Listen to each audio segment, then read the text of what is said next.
Oh yeah, the start of the best slasher series, and you can quote me on that.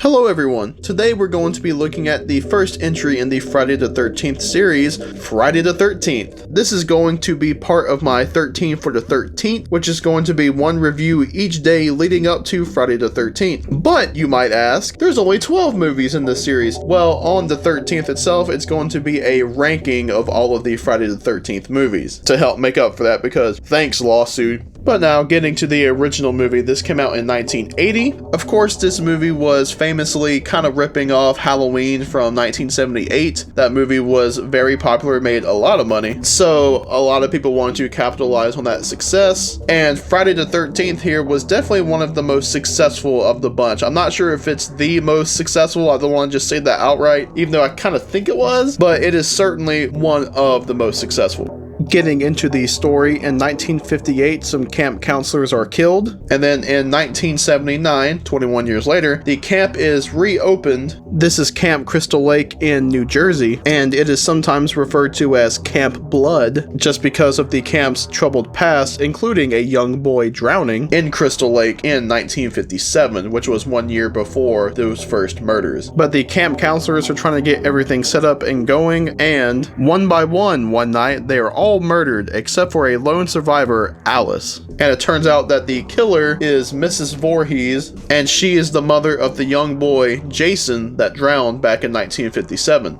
So she's been getting revenge on everyone working there since the camp counselors weren't paying attention to Jason as he drowned. Pretty simple story for a pretty simple movie. Very straightforward, you kind of get into it pretty fast. I think the movie moves along at a pretty good pace. There are some times where it really slows down, especially during a scene where Alice is just making, I can't remember if it's tea or coffee, but there's like an absurd amount of time of her just doing stuff in the kitchen. And it's just like, come on, can we get this going? But I think all of the actors are pretty good. It's pretty notable for having Kevin Bacon, and can't remember if this is his very first role or if it's just one of his first. And of course, he has one of the best deaths in the movie, but we'll get into that a bit later. Alice is a pretty capable final girl. I actually do like her a good bit. All the other characters are just kind of there. They're just there to be killed. One of, if not my favorite characters in the movie though, is Crazy Ralph, even though there's not a whole lot to him. I mean, he's just there to, you're all gonna die, pretty much. But dude, he is hilarious. Especially in a scene where he's at the camp and they open a door and he's just like, you're all gonna die. And then he walks out, gets on a bike, says you're all doomed, and just rides off. I love it. It's just like, he's great. Nika, you're doing all these Jason figures. Where the hell is my Crazy Ralph? Mrs. Voorhees is pretty good. I believe for the time, it was kind of different for there to be a female serial killer. At least to my knowledge, it was. And pretty different for it to be a grieving mother. And I thought Betsy Palmer was great in the role, and honestly, she's pretty freaky at points, especially when she starts whispering to herself in Jason's voice. Like, she's actually pretty scary and intimidating. Getting to the kills, of course, the effects work was done by the great Tom Savini, and there's some good ones in this movie. Like, of course, the famous one of the best in the entire series, is Kevin Bacon getting the, I believe it's an arrow through the throat and the blood spurting out, just his surprise. That one's pretty gnarly and easily one of the most iconic in the series. The one that really struck me on the rewatch though is the girl that Kevin Bacon had sex with. Can't remember the character's name off the top of my head, but she's in the bathroom and gets an axe to the head. Just something about the way the makeup's done, and even the way the girl just kind of falls down. Like, it looked, I'm not sure if real's the right word, but it was very effective, I'll say. And of course, the way Mrs. Voorhees goes out with the slow motion decapitation, great. Some of the stuff has definitely aged a little bit, but on the whole, I think the movie looks pretty good, sounds pretty good. And once again, like I said, the kills are pretty worth it, especially since this is before the MPAA really just neutered the series. There's some gnarly stuff, especially when you consider the time. This movie also has, I think, one of the best, like, genuine jump scares in any horror movie. That, of course, being Swamp Boy Jason hopping out of the lake and pulling Alice into the water. A lot of jump scares nowadays are pretty cheap, and everyone knows this. This isn't an unpopular thing that I'm saying, I'm pretty sure at least. But I feel like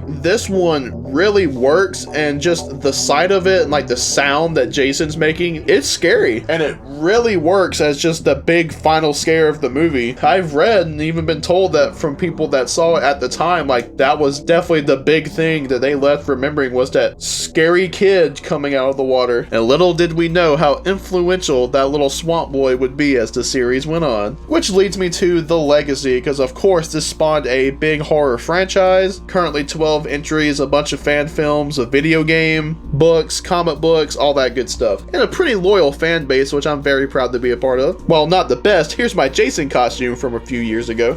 What started out as just sort of a simple ripoff of Halloween, just trying to capitalize on its success, spawned something different. But this movie was a big hit. It spawned a sequel that would come out less than a year later, and even though it takes a little bit to get to what a lot of people know him as now, this movie helped give us one of the greatest horror icons ever. In my opinion, possibly the greatest horror icon. Is this a movie worth watching? I think so. It's not the best in the series. There are occasional scenes that do drag, but I think this is a pretty good slasher movie. And of course, it's always interesting just to see where this really famous series gets its start. So I would definitely recommend this movie. It's not my favorite in the franchise or even the best, again, all in my opinion, but it's certainly worth your time. And of course, check out where I place it whenever I rank all the Friday the 13th movies on Friday the 13th. So as always, thank you for watching and listening, and please check out my next reviews for the Friday the 13th movies. One's going up each day. This is quite the task, but I'm looking forward to putting all of these out. This is my favorite horror series, and of course I'm looking forward to ranking them all on Friday the 13th. So stick around and check out the other ones. So again, thank you for watching and listening, and have a good one.